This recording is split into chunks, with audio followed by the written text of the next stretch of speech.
Ang susunod na programa ay rated PG. Ito ay nangangailangan ng patnubay at gabay ng magulang para sa mga batang manonood.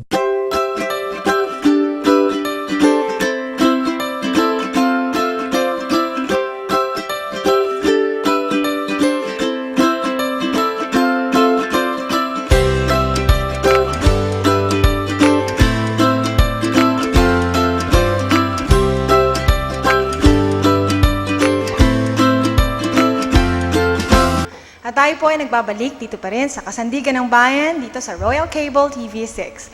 Ako po ang inyong kasandigan, Grace de Mapilis Carcera, kasama pa rin po si Kasandigan Luz, para sa ating segment na My Guardian, My Teacher. Sa bahagi pong ito ng ating programa, layunin po natin na patuloy na mapalawig ang ating kaalaman at the same time magbigay pugay sa mga individual at mga institusyon na patuloy na naglalaan ng kanilang lakas, ng kanilang talento at panahon nang sa gayon po ay makatulong, makapagturo sa mga komunidad na kanilang kinabibilangan. Alam niyo po, dito sa My Guardian, My Teacher, this is a part of our advocacy of empowering the community through finding different ways of actually educating our community. Mga kaibigan, if you think that learning is limited in the four corners of the classroom, well, you are so wrong. Dahil ang ating pong pag-aaral ay tuloy-tuloy. It's a lifelong process. At sa umaga pong ito, alam niyo po, isa sa mga sikat na usapin, should I say, mga mainit na topic palagi. Bakit dito sa Pilipinas lagi natin naririnig na ang mga mayayaman ay patuloy na yumayaman at ang mga mahihirap ay lalong humihirap? Bakit nga ba ganon? Ano nga bang dahilan? Kaya po sa umagang ito, ang ating usaping pananalapi, or in other words, our financial education. Makakasama po natin ang ating mga bisita. Kaya naman po, hindi ko napapatagalin pa. Umaatikabong 20 minuto ang ating inihanda ngayong umaga para sila ay makapanayam. Sister Luz, Kasandigan Luz, pakilala mo ang ating mga bisita, please. Yan. Kaya mapalad po tayo na makasama ngayon ang dalawa sa mga financial educator and trainer of the Wealth Academy program. Silang dalawa din po ay independent financial brokers sa isang international marketing group. At ito pong dalawang to ay duly certified as securities specialist by the Philippine Stock Exchange. At unahin ko po muna tong isang nasa left side ko po, closer to me. He's also engaged in an independent management consultant for a local service from one educational facility in Laguna. Alamin po natin mamaya. And is also was part of San Miguel Corporation sa packaging group po for more than 10 years. And he's also a licensed engineer and graduated from University of the Philippines sa Los Baños po. He's also a loving husband to his wife, of course. And they have also two adorable daughters, none other than, ayan, katabi po si Buds. Sabi po niya si Reincarnacion Salvador, kaya Reincarnated Savior po itong kasama natin. Okay, good morning, sir. Good morning. Okay, pwede bang bumati pa sa kanila? Ano po? Magandang umaga po sa lahat ng mga manonood at nais ko pong pasalamatan siyempre si Grace si Miss Luz sa pag-iimbita sa amin sa programang ito. Okay, so napakaganda po ng ating pagbati na binigay po sa atin ng ating Encarnacion Salvador Oblena. Or perhaps, Kasandigan Luz, tawagin na lang natin siya. I'm fond of calling him Badong. Will it be okay? Kuya Badong. Okay, Badong. Kasi natutuwa ako, Kasandigan Grace, because ang pangalan ng susunod is Emmanuel naman. Wow. God is with us. Wow. So kaya sabi ko kanina, talagang religious ang dating ng mga pangalan nila, no? Okay, so this also is a certified public accountant naman, yung kasama po ng ating unang guest. And currently engaged as Chief of Accounting Group sa Department of Tourism dito po sa Region 4. And part-time accounting of professor at AMA sa Calamba Campus.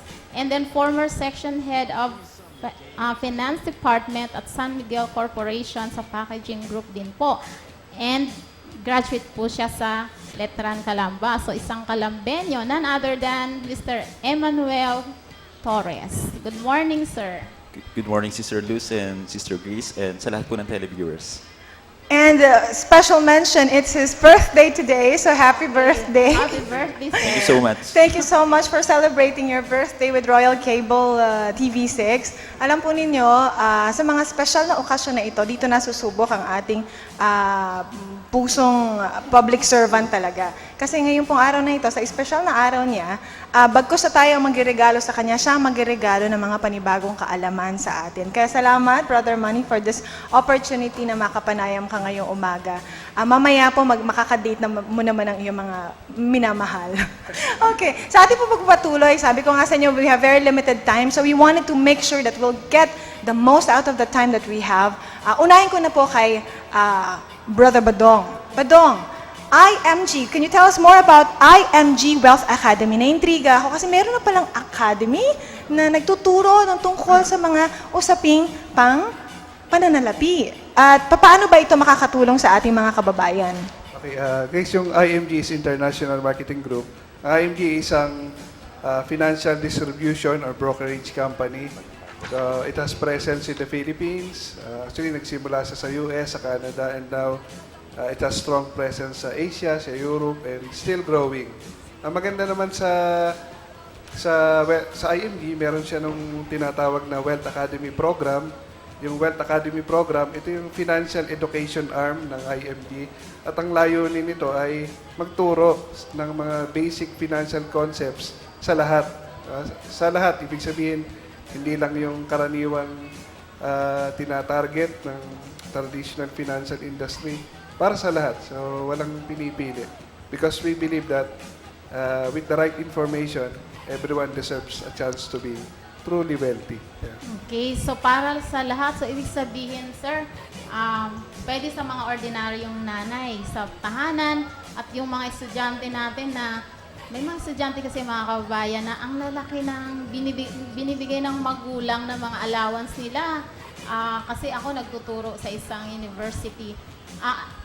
Nalalaman ko na may mga mother talaga, especially nasa ibang bansa, na kinocompensate nila yung pag-absence nila through financial allowance sa kanilang mga anak.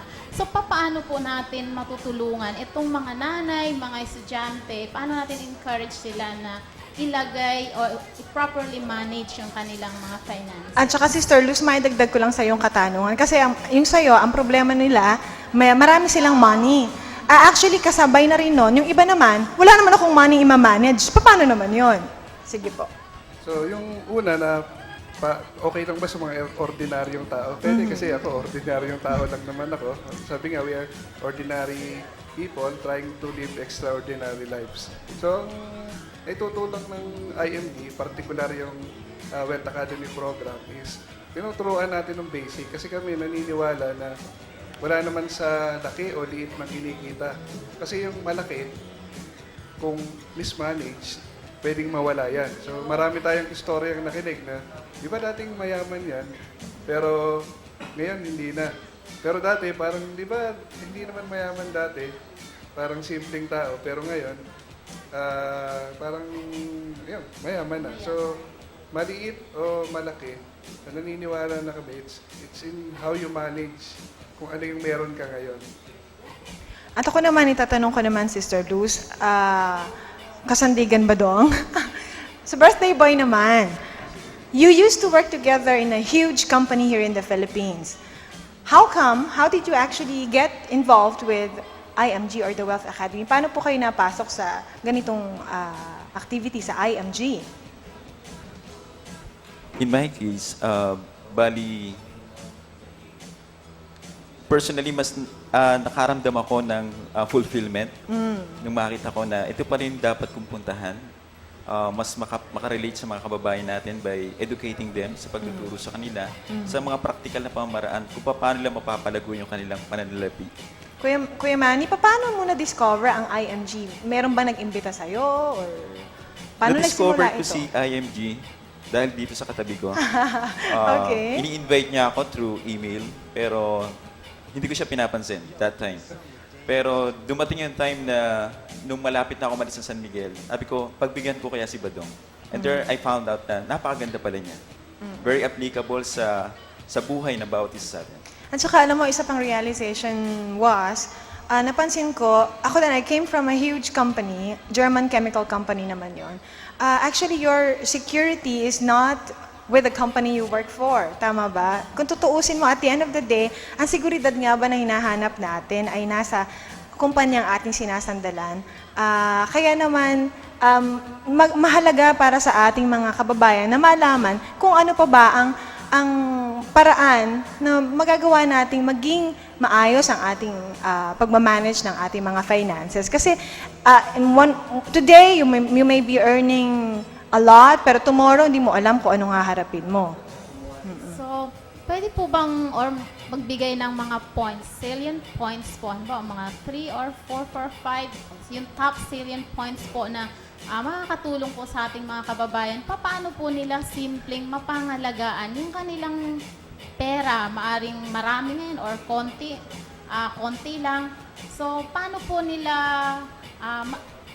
maproteksyonan yung kanilang perang meron silang? Perhaps you can put it like Financial Wellness 101, something like that. Anybody po sa inyo? Okay, unang-una dito papasok yung Financial Wealth Academy. Isa doon sa pinaka-core na tinuturo natin sa mga kababayan natin ay magkameron sila ng tinatawag na Solid Financial Foundation.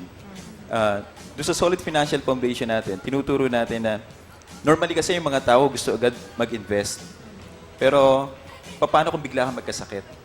I-withdraw mo ba lahat ng investment mo? So doon, through Wealth Academy, tinuturo namin, step by step, kung ano yung dapat gawin ng tao. Okay, first step. The first step, dapat meron kang tinatawag nating i-secure mo yung kalusugan mo, yung healthcare. Health is Oo, wealth. dapat Tama. meron ka nun. Pangalawa, dapat, what if the breadwinner namatay?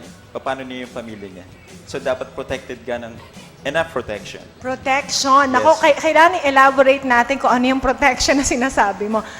Yung protection that includes yung mga insurance coverage, tama ba? Parang Yes, ganun? specifically when we say protection, ang pinatutungkol natin ay yung tamang insurance. Yes. I have to qualify, dapat tamang insurance. Tamang insurance. Okay, tama nga naman, kasi pag may pera ka, nagkasakit ka, saglit lang ang pera mo. Pagkatapos naman, okay, wala ka nga sakit, kaya lang bigla ka namang kinuha ni Lord, paano naman yung maiiwan mo? In an instant, wala rin ang kanilang source of income, tama? So, okay, that's health, and then protection, and then Then the next one, kailangan i-manage mo yung utang mo. yun. As much as possible, dapat i-zero out natin yung utang natin. Oh, which is so true. Kasi kahit bago ka maglagak ng iyong pera for investment, ibayaran mo muna yung mga utang mo. No? Kasi ang utang, nag-i-interest. Tama ba? Oh. Yes. Lalo na yung may mga credit card. Tsaka, kaya sabi zero interest. Kasi once na nasanay ka sa pangungutang, mabubuhay ka na sa utang. Diba? Exactly. Kasandigan Grace, Oo. may mga, hindi naman, no? Personally, naisishare lang ako, may mga tao kasi talagang ganon. Kasi it is learned behavior. Pag lagi mo siyang ginawa, naging habit mo na, at the end of the day, or for so long, ma-incur na yan sa pagkatao mo. So, may mga tao, hirap na silang mabuhay na hindi sila nangungutang. So, Actually, no? ako naman ang tingin ko dyan sa pangungutang is spending money you don't actually have. Yun naman ang nagiging cost nun eh. Nagsispend ka, pero wala ka pa naman. Tapos you're trying to live a luxurious life. That's really tough one to keep up. Okay, we continue on. So, health, Healthcare. protection, debts. So, kailangan bayaran mo ang mga kautangan, zero debts. And then, kailangan niya mag-create ng tinatawag nating emergency fund. Emergency So ano ba fund. itong emergency fund na to? For example, katatapos lang ng bagyo, nalipad yung bubong ng bahay ng isa nating kababayan. So doon niya kukunin yon. May mga kamag-anak na gustong lumapit sa kanya, gusto niyang tulungan. So dapat meron din siya ready for that. Ko, parang mahirap yata Ayun. emergency fund. Kasi yung pang tustos mo bukas iniisip mo na, emergency na yun. Yung pangkain mo bukas, yun na isa siguro dilemma ng ating mga kababayan. Pero it's always a mindset siguro kung paano ka magsaset aside ng money for that. Okay, after the emergency fund, Then that's the right time para sa isang tao na mag-invest na siya kapag na-establish na niya yung tinatawag nating solid financial foundation. Pero lahat ng ito, of course, hindi natin magagawa kung wala yung tinatawag na, yung nasa baba, yung tinatawag na increase your cash flow. Yan, tama yan. Speaking of increasing your cash flow, do you have any suggestion of how to actually increase your, alam mo na? Resources? Well, marami namang paraan. Pero ang una kasing pinaka-importanting resource, yung pinag-uusapan natin kanina, yung oras. Yes. Nakikinig ko lagi kanina kay Grace, sayang kasi oras. Actually, tama yun. Pabiro ko nga sabi, okay lang walang tulog kaysa walang gising. So yun, lahat tayo may 24 hours. Ang tanong, saan natin ginagamit yung 24 hours? So nauubos ba siya sa ating against the telenovelas? Kaya lang, doon ba nauubos? Nauubos ba sa sismisan? Or dapat kasi gagamit sa mas produktibong mga bagay na sabihin na natin makaka-generate ng pera para ma-build yung sinasabi ni Sir Manny na solid financial foundation. Kasi that's the only way. Kasi it starts, parang yung describe kanina ni Sir Manny is parang pagbubuo ng bahay. Hindi naman simula sa tuktok Yes. It starts from the foundation, from the ground, first floor, second floor, third floor. Tapos kailangan mabuo siya solid din. It really starts by increasing cash flow. And sa akin, one way is to use your spare time para gamitin mo siya sa mas produktibong mga bagay. Okay. Speaking of cash flow, no, increasing your cash flow, alam kasi ng lahat na yung paglo-loan, di ba, pangungutang din yon. So, ginagamit din yon to increase the cash flow. So, tama ba na, halimbawa ako, mangungutang ako ng 100,000 para i-put up na sa isang business. Doon sa sinabi yung solid financial status, no, na dapat, foundation na dapat meron ang tao. Pasok ba yon? Okay lang ba na mangutang ng ganon? To begin with investment, yung sinasabi niyong Wealth Academy na tinuturo niyo pong proseso. Sa pangkahalatan, hindi namin nire-recommenda na mangungutang ako and then i-invest ko. Kasi basically, yung interest ng utang, fiction. Hindi magbabago throughout hanggang sa mabayaran mo siya. Whereas, yung pag-i-invest or paggawa ng business, there is an element nung walang kasiguruhan. So, hindi namin nire-recommenda na mangutang ka para magnegosyo or mag-invest ka. Okay, so tama yon ang Kasandigan Grace. Kasi makita natin, ang konsepto kasi sa ngayon marami kasing mga nag-aalok ng loan. Naku, lalo kapag establish ang work mo, Ma'am Grace, na alam nilang, kumikita ka ng ganun. Ang daming lumalapit sa'yo para invite kang mag-loan. Totoo. Ano? Talagang kitang-kita nila kapag ang tao lalo na pag nasa kumpanya, sigurado marami lumalapit na magpa-loan. Pero pag wala ka na sa kumpanya, wala na lalapit sa'yo. Di ba? May tax brigade pa nga, di ba? May mga ganun pa. Alam niyo, mga kasandigan, talaga namang napakabilis ng oras. Kaya sabi ko sa inyo, talaga wala tayong sasayangin sandali. Kaya po ngayon, for our final message, Badong and Manny, yung inyong mga nais i-promote, mga invitasyon para sa ating mga kaibigan na mga nanonood ngayon. Ito na ang pagkakataon. At isama nyo na rin ang mga nais ninyong batiin. Sige lang. Siguro ako, nais ko lang iparating yung aming consistent at persistent invitation sa mga kasama natin, sa mga kababayan, to attend yung aming Wealth Academy training programs. Marami naman yan. Meron ang headquarters namin o yung main trainings being conducted in Makati. So doon namin kinukondak yung tinatawag na practical money management and investment strategies. Ito po yung series 1 pa lamang ng Wealth Academy program and marami pa po yan. But we start with 1. And yung registration fee, wag po kayong mag-alala. It's an open program kaya yung basic seminars, wala pong bayad yan. And sa San Pablo, meron din kami every Sunday sa mga kababayan ko, every 1:30 Sunday. So mag-attend po kayo. Kontakin nyo lang po kami. But kung saan man kayo sa bansa, katulad this coming Sunday, meron kami sa Lawag. So you can attend sa ibang lugar, sa Cebu. We have independent trainers para mag-reach out sa inyo. Kahit mga kababayan nating OFW, nasa Hong Kong ba kayo, nasa Europe, o nasa saan mang bahagi. Meron kaming independent trainers na ready to to reach out at ibahagi yung financial concepts na sineshare namin sa IMG. Yes, Padong. At baka, wag mo kakalimutan yung mga Little Angels. Baka nanonood sila ngayon. Batiin mo naman Siyempre, sila. babatiin ko rin si Deli, yung aking kabiyak. Dahil hindi ako buo kung wala siya. Ang aking dalawang anak, si Iris, saka si Ray. Saka si Mami, saka yung kapatid ko na kasama ko na rin sa financial crusade na ito. Okay, maraming Yun lang, salamat. Idagdag ko rin lang pala, Grace, bago ko makalimutan. Meron din kaming spearheaded na project initiative na meron kaming programa para sa mga bata. Yan, So, financial sakto. literacy for kids. Kasi di ba yung bata walang utang? Dapat ba nung lumaki, meron na? Yes. Simulan natin sa grassroots. Yun lamang, thank you po. Maraming salamat. Tama-tama si Kuya Gavin at Gift Garcera. Gustong-gustong sumali dyan sa activity na yan. Okay, and now we give the floor to the birthday boy, Mr. Manny Torres. Thank you, Grace.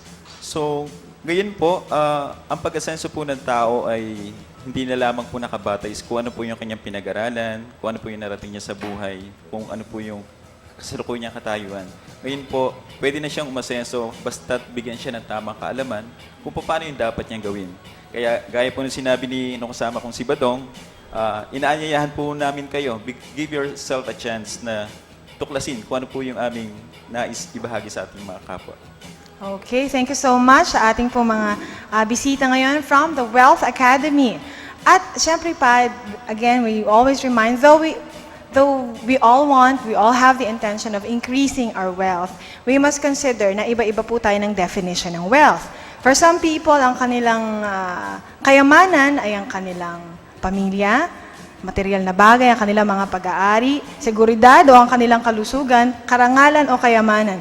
However we define wealth in our life, let's make the most out of it. And I pray na your life will be a result of your choices, not by chances. Ito po ang inyong kasandigan, Grace de Mapilis Garcera. Magbabalik po ang kasandigan.